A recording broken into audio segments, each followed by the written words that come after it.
Now the next sutta is 7.5.49. Once when the Exalted One dwelt near Champa on the banks of Lake Gagara, a company of lay disciples from Champa visited the Venerable Sariputta, saluted him and sat down at one side. And seated thus they said to him, "It's been long, Reverend Sir, since we heard a Dhamma talk from the Exalted One's mouth. How good it would be to do so." Then Venerable Sariputta said, "Then come next Uposatha day, friends, and maybe you'll hear one." "Yes, Reverend Sir," they rejoined, and getting up, the lay disciples from Champa saluted the Venerable Sariputta and departed, keeping him on their right. I'll just stop here to comment. The Uposatha day are the days of the lunar calendar, the 8th day, the 15th day, the 23rd, and the last day, the 30th, or if there's no 30th, then the 29th day of the lunar calendar. These are the days when the lay people would keep the 8 precepts,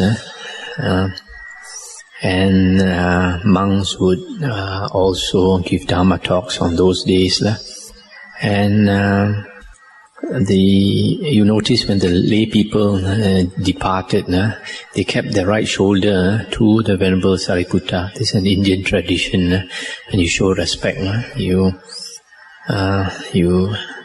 your right shoulder faces the monk, and that is why also monks we sit with the senior monk on our right, and also we bare our right shoulder. This is all Indian custom.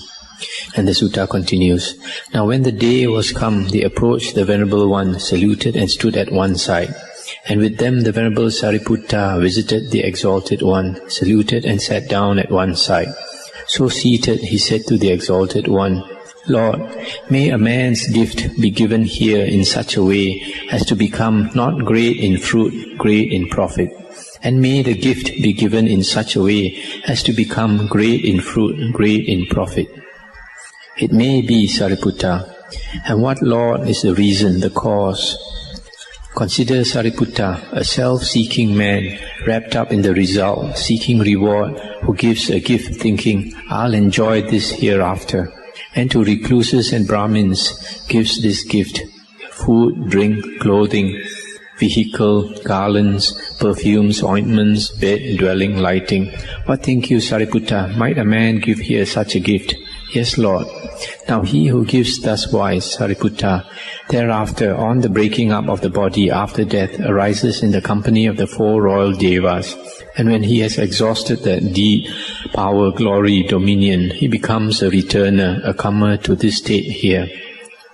Then consider one who gives a gift, but is no self-seeker, not wrapped up in the result, seeking no reward, nor thinks to enjoy the fruit hereafter, yet he gives thinking it's good to give. Or one who thinks not so as he gives, but thinks, this was given in the past, done in the past by my father and my father's father. I ought not to allow this ancient family custom to lapse. Or he thinks not so, but he thinks, as those sages of old had those great offerings, Ataka, Vamaka, Vamadeva, Vesamita, Yamatagi, Angirasa, Bharadvaja, Vaseta, Kasapa, and Bhagu, so will I make this alms distribution. Or he thinks not so, but thinks, this gift of mine calms the mind, and joy and gladness arise. Or he thinks not so, but he gives a gift to improve the mind, to equip the mind, and to recluses and Brahmins he gives this gift, food, and so forth. What think you, Sariputta? Might a man give here such a gift? Yes, Lord.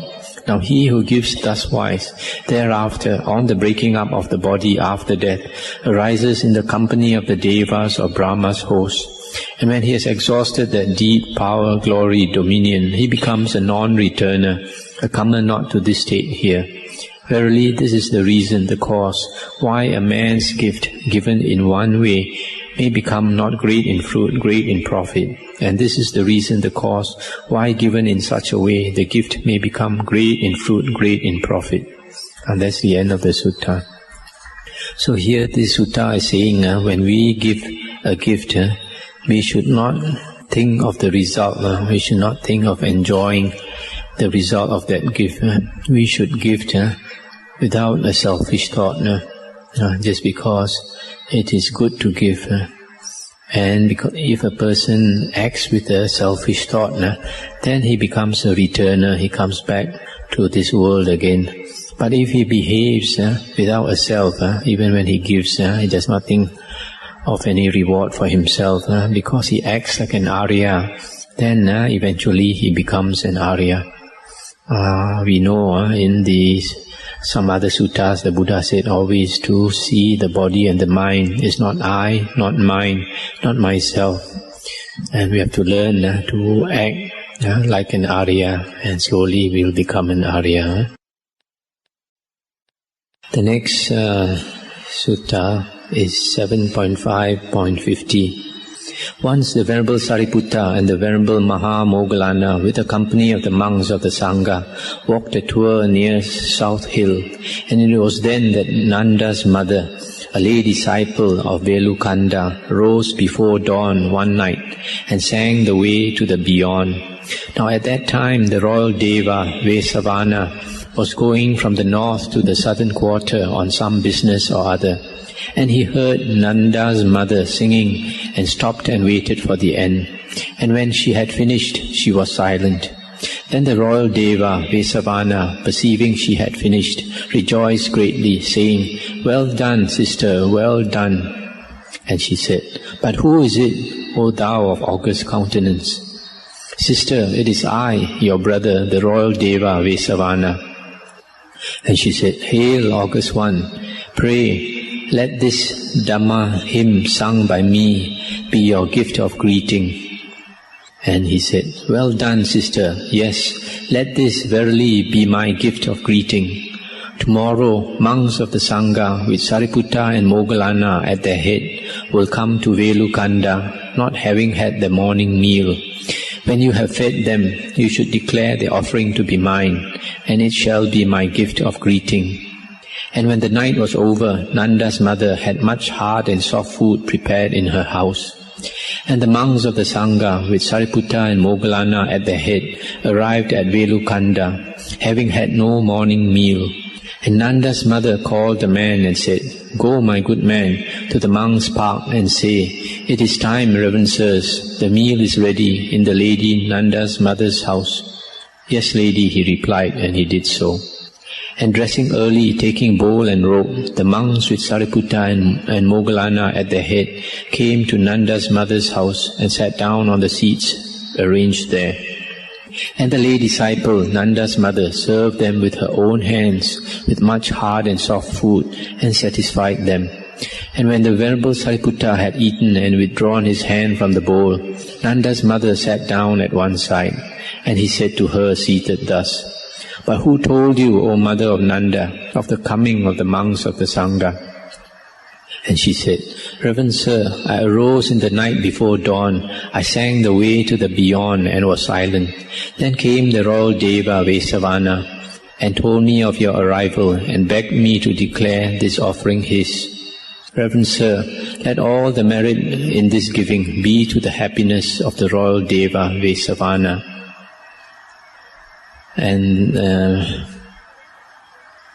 And the Venerable Sariputta said, "It is marvelous and wonderful, O Mother of Nanda, that you should talk face to face with a Deva so powerful, so mighty." I'll just stop here for a moment to comment. You see, this Nanda's mother sang the way to the beyond. It is one of the suttas in the Sutta Nipata. And the Sutta Nipata now is considered one of the very old suttas.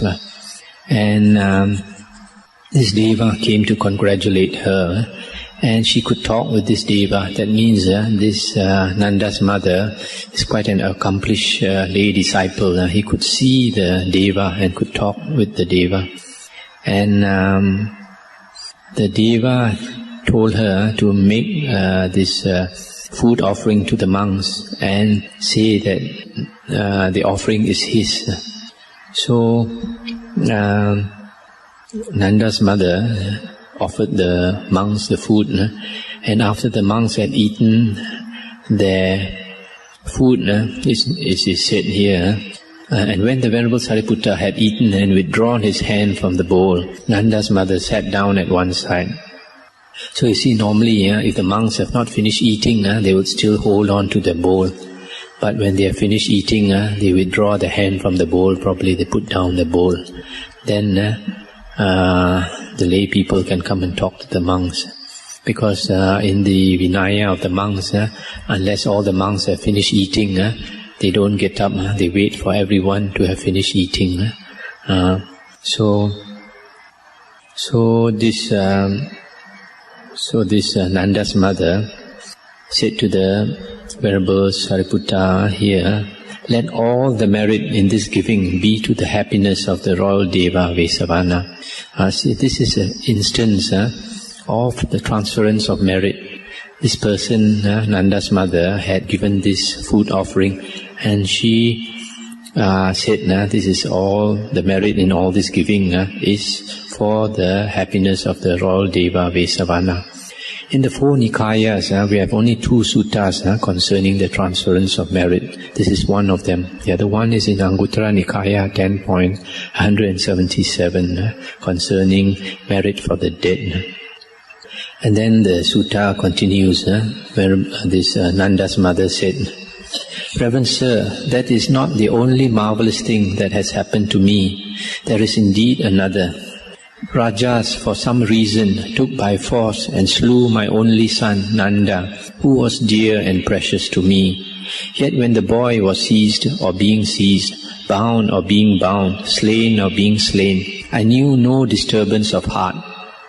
And Venerable Sariputta said, it is wonderful, it is marvelous, O Mother of Nanda, that you should have so purged the surges of the heart, or the disturbances of the heart. And she said, nor is that all, Reverend Sir. When my husband died, he arose among the yakas, and he revealed himself to me in his old form. But I knew no disturbance of heart on that account. Again, Venerable Sariputta said, it is marvelous, O Mother of Nanda. And she said, nor is that all, Reverend Sir. From the day I, a young girl, was brought to my husband, then but a youth, I know of no trespass, even in thought, against my husband. How then, indeed? It is marvelous, O Mother of Nanda, that you should have so purged the surges of the heart. Nor is that all, Reverend Sir. From the day I became a confessed lay disciple, I know of no intentional transgression of any step of the training. It is marvelous, O Mother of Nanda, it is wonderful. Nor is that all, Reverend Sir, for just as long as I wish, being aloof from sense desires, aloof from unwholesome states, I enter and abide in the first jhana, which is accompanied by applied and sustained thought, with delight and pleasure born of solitude. Stilling such thoughts, I enter and abide in the second jhana, which has internal self-confidence and singleness of mind, without applied and sustained thought, but with delight and pleasure born of concentration. Then with the fading away of delight, I enter and abide in the third jhana. I abide equanimous, mindful, aware, and I experience the pleasure of body, whereof Aryans declare, the equanimous and mindful dwells pleasurably. Then by putting away pleasure, by putting away pain, by the passing away of former joy and grief of mind, I enter and abide in the fourth jhana, a complete purity of mindfulness and equanimity, which is neither pleasurable nor painful. And Venerable Sariputta said, it is marvelous, O Mother of Nanda, it is wonderful. Reverend Sir, that is not all. There is yet another marvelous thing. Those 5 lower fetters declared by the Exalted One, I perceive not one in myself unabandoned. It is marvelous, wonderful, Mother of Nanda. Then the Venerable Sariputta instructed Nanda's mother with Dhamma talk, incited her, inspired her, gladdened her, and rising from his seat, he departed. That's the end of the sutta. So, you see, this Nanda's mother is a very rare disciple of the Buddha, a very gem of a disciple, with so many wonderful qualities. And when the son was slain, the only son also, she did not grieve, and she can attain all the 4 jhanas, and she has abandoned the 5 lower fetters. In other words, she is Anagamin, third stage, third fruition, Arya. You notice in the description of the 4 jhanas, in the 4th jhana it is said to be a complete purity of mindfulness and equanimity. These states of jhana are states of intense mindfulness. And the next sutta is 7.6.51. Now a certain monk approached the Exalted One, saluted and sat down at one side. And so seated, he spoke thus to the Exalted One: Lord, what is the cause, the reason, why to the learned Aryan listener doubt arises not as to unexplained points? And the Buddha said, Verily it is by view-stopping monk that doubt arises not to the learned Aryan listener as to the unexplained points. Does the Tathagata exist after death? This is but a view issue, monk. Does the Tathagata exist not after death? Both exist and exist not after death. Neither exist nor exist not after death. These are but view issues, monk.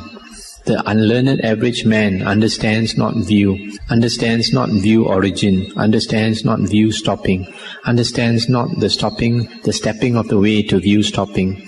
For him view grows, and he is not freed from birth, old age, from being born, aging, dying, from sorrow, grief, lamentation, despair, etc. He is not freed from ill, I say.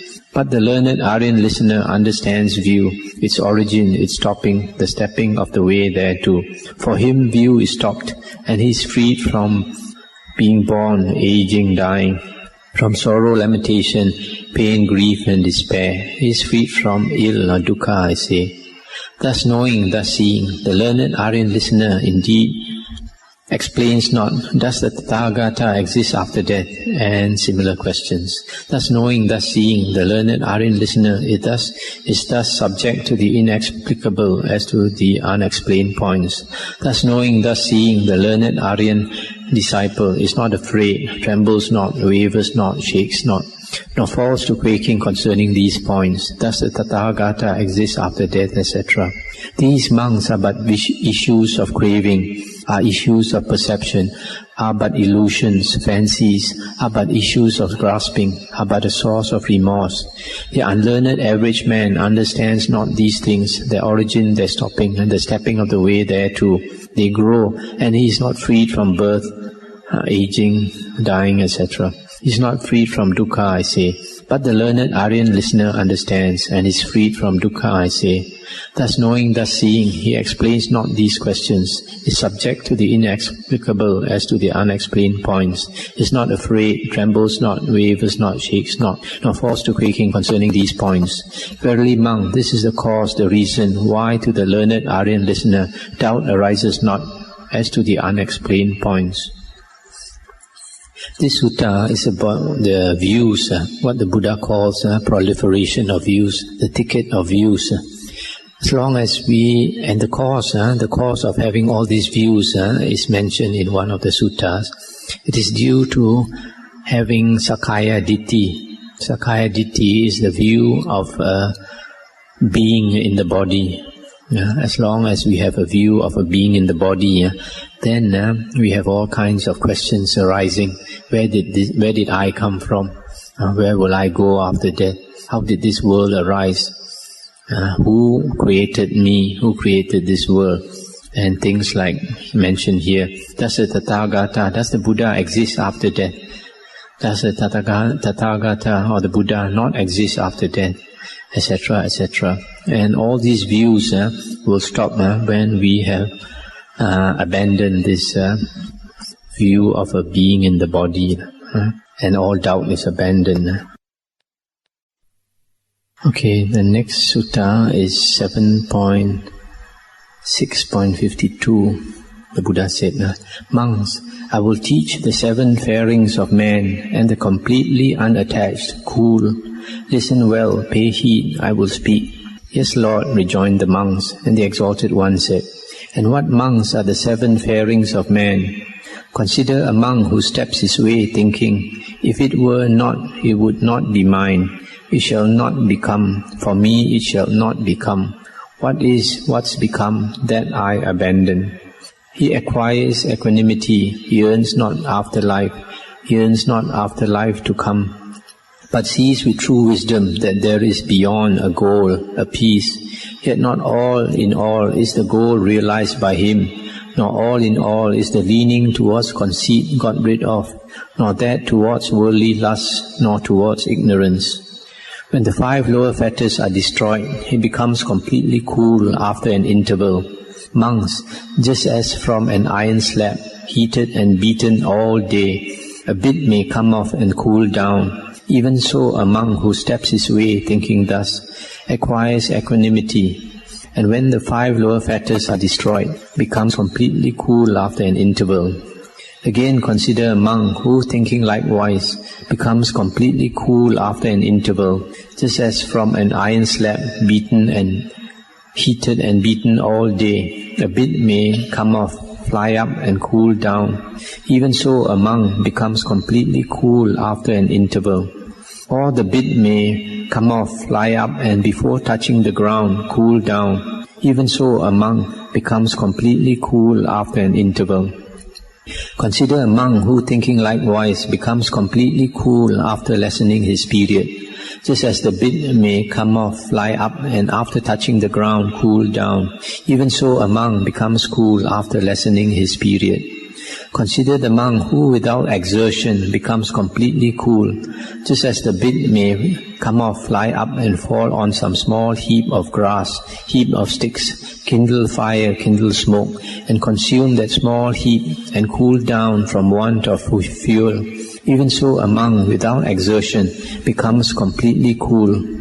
Consider the monk who, with some exertion, becomes completely cool, just as the bit may fall on a large heap of grass, heap of sticks, kindle fire, kindle smoke, and consume that large heap, and cool down from want of fuel.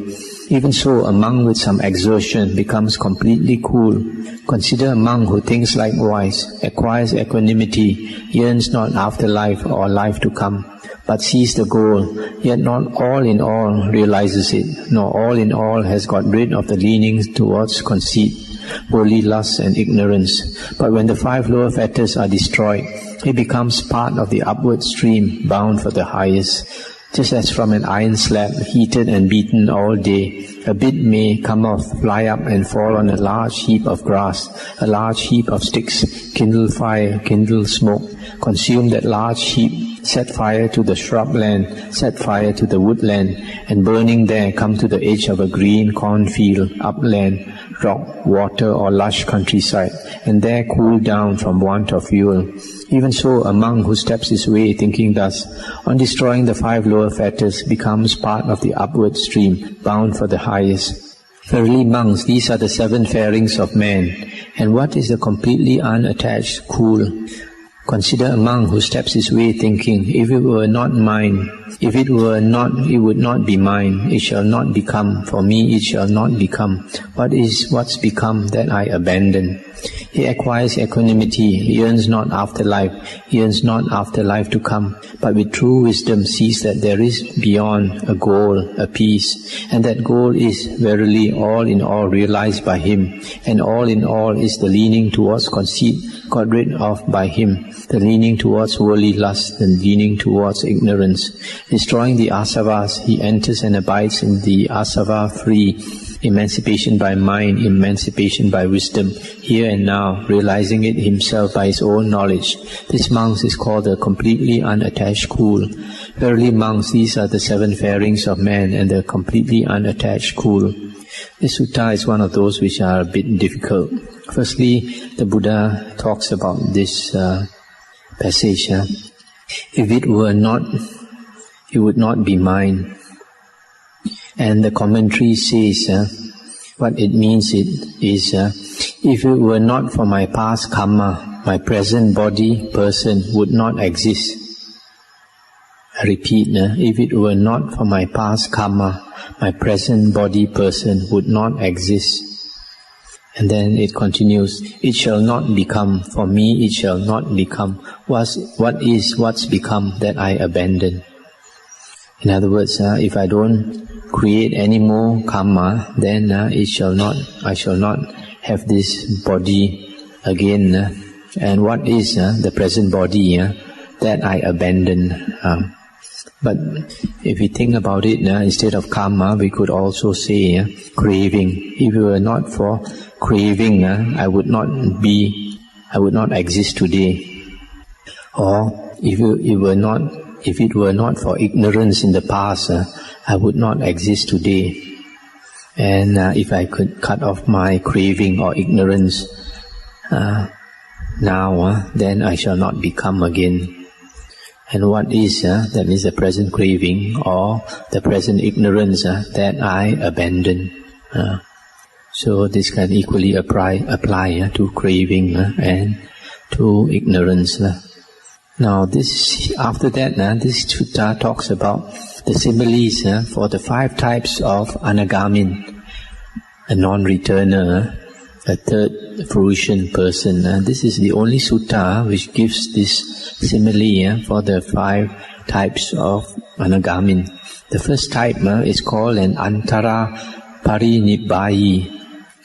This is the person, the anagamin, who becomes completely cool after an interval.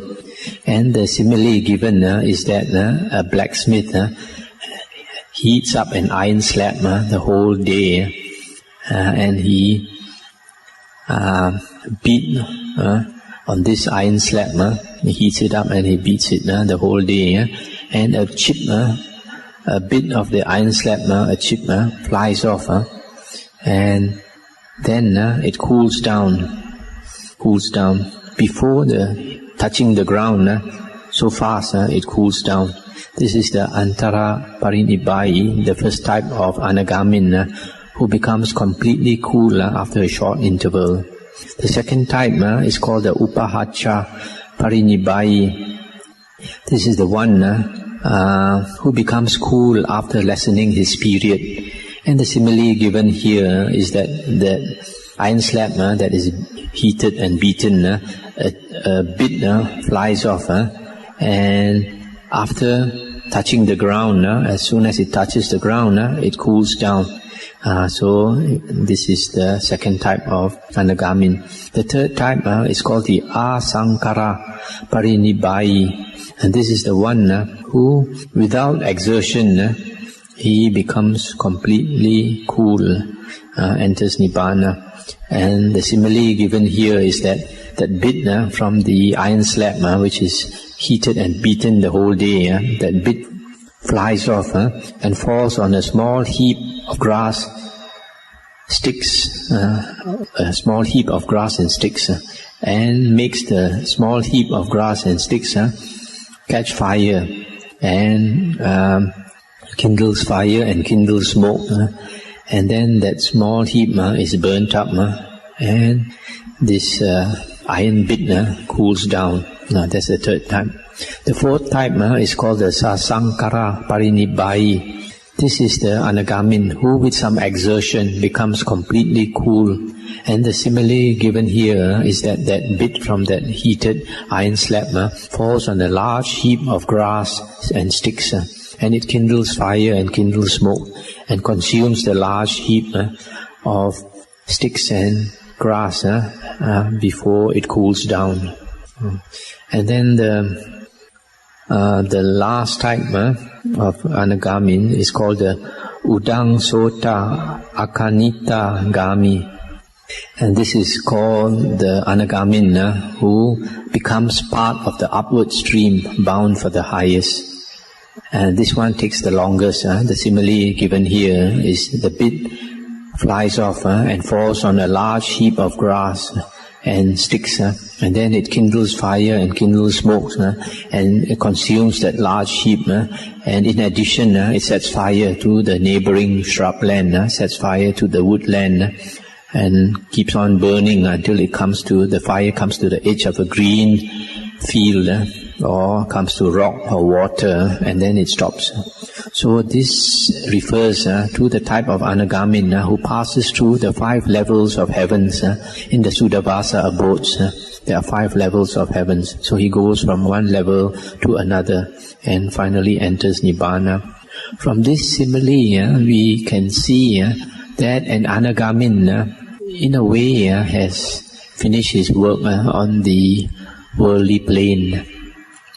Just as that iron bit from the bit from the iron slab, which has been heated and beaten the whole day, when it flies up and falls down, it must cool down after some time. It must cool down naturally. So in the same way, all Anagamins, whether they take a short time or they take a longer time in the Suddhavasa abodes, the 4th jhana plane, eventually they cool down. Even though they don't make any effort, they still cool down to Nibbana.